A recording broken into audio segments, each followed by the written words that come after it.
Jacoby. We are Jalen and Jacoby. What is it that we do? We get the people what they want. A lot of interesting action in the NBA last night, and we start where it ended in Los Angeles. It was the Lakers needing a win to get some momentum against the Mavs, a win they did not get because of Luka Doncic had his way against LeBron in the Lakers, especially in the fourth quarter. What do you think about Luka Doncic's getting his way against the Lakers?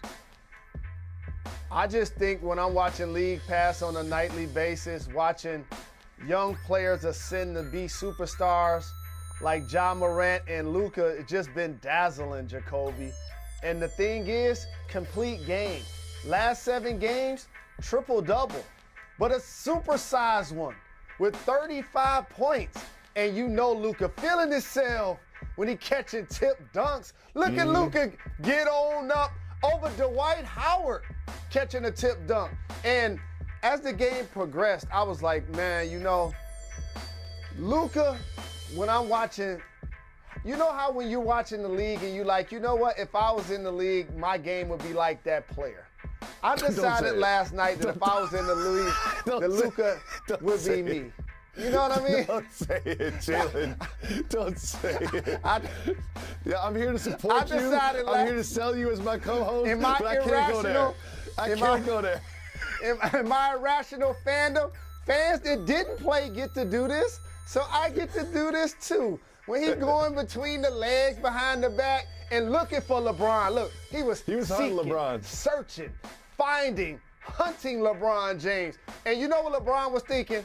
I don't need this. I'm telling you, dog, I know how this works, Jacoby.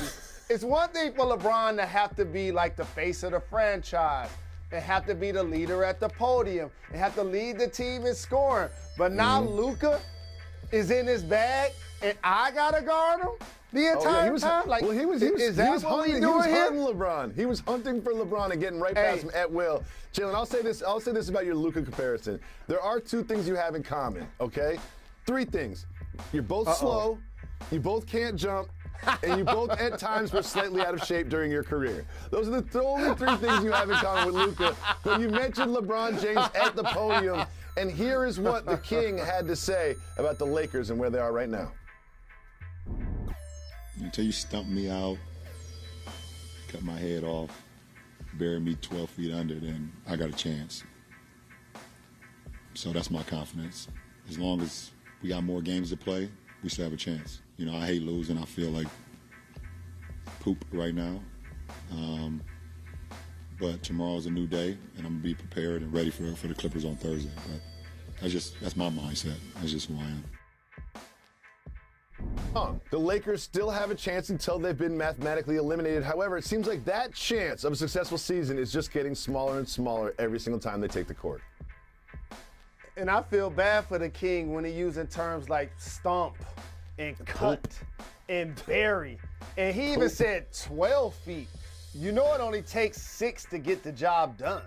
And so, like, first off, what do you think he's saying when he's having a glass of wine out of a fish bowl at home in his multi-million-dollar conglomerate mansion about Anthony Davis's health? What do you think LeBron has to say about that? I think it's less about Anthony Davis's health, and he's opening up the ESPN trade machine, and he's traded Russell Westbrook to every team. Every single team, he's got a Westbrook trade for this offseason. I promise you that. Some tells me that Westbrook will not be on the roster next year.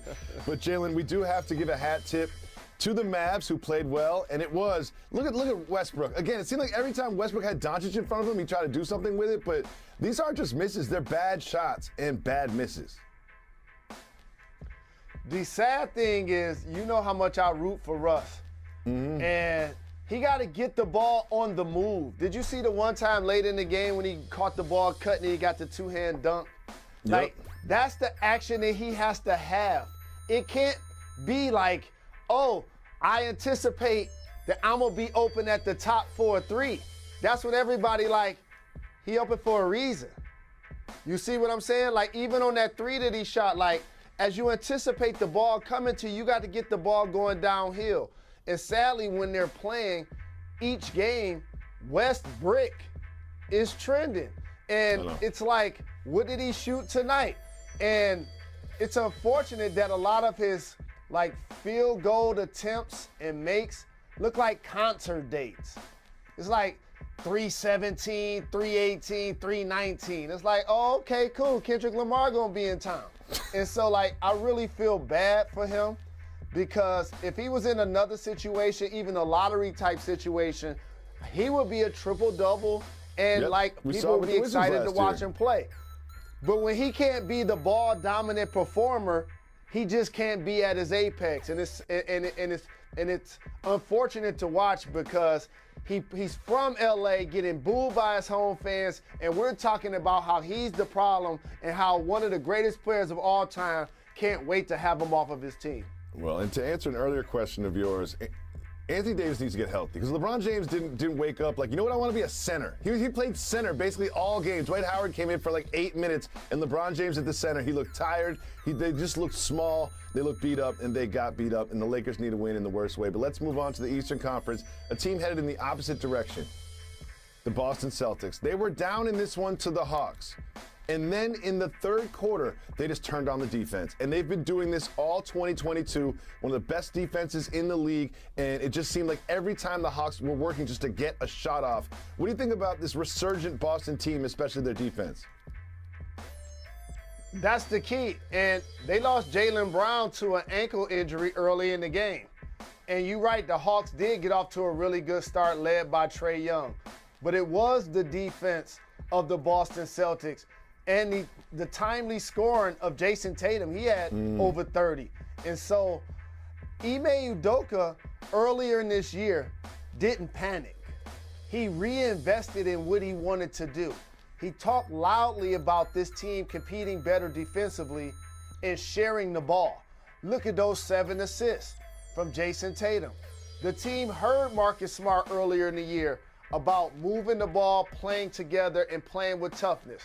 And when Marcus Smart has been in the lineup, they've been virtually unbeatable. And shout out to the Time Lord, contesting, blocking, changing shots. Williams has been terrific. Al Horford doing what he can to switch out on perimeter to make plays.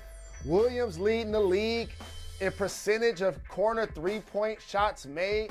And so like these Boston Celtics are now becoming one of those teams, Jacoby, when you look below the equator, and that's 5 through 8 in the Eastern Conference playoff race, it's like they're now growing into a team that continues to get better as the season progresses. And that's not good for the rest of the conference. No, it is not. And two other teams in the conference that look to make some moves in the playoffs that you see on this graphic right here are number 7 and number 8, the Raptors and the Nets. Nets lost to the Raptors 2 nights ago. Last night, they looked like they had the win. However, down the stretch, the Raptors, like the Celtics, just clamped up the defense, and it was rookie, maybe not rookie of the year, but he'll get some votes, Scotty Barnes, that made the key play down the stretch to stop Seth Curry. You'll see this block right here, and then there's another possession. They get to out of bounds. Seth gets a nice look at the basket, not able to make it, and it is a win for the Raptors, who get 2 straight off the Nets. Shout out to Masai Ujiri, their GM, because after winning the championship and losing DeRozan in the process and then losing Lowry in the process, and you invest in Pascal Siakam, and Van Vliet goes from being undrafted to being an all-star. Now Scotty Barnes, as you mentioned, has become one of the better rookies in the league. It's a terrific win by them. And as the Nets continue to slide, it gets tougher and tougher to go through the play-in. Now you got to win 2 games there, and then you're a 7th or 8th seed. That's not a road you want to take if you're the Nets. So hopefully KD can get healthy soon. Yep, KD we expect to see maybe perhaps Thursday evening, and Ben Simmons is working on his back, and hopefully he will be back. But Jalen, don't tell anybody, right? It's just me and you talking, right? I picked the Lakers and the Nets for the finals this year before the season. I had the Lakers and the Nets in the finals before the season, and now they're both squarely in the play-in tournament. Squarely in the play-in tournament. I got to tell you something else. When Kyrie decided not to get vaccinated, there were so many people that said Kevin Durant and James Harden would still make this team win the East, if not only win the championship. I'm old enough to remember those predictions too. Well, James Harden may still win the East, just not with the Brooklyn Nets. Mr. Rose, there's some news about Saquon.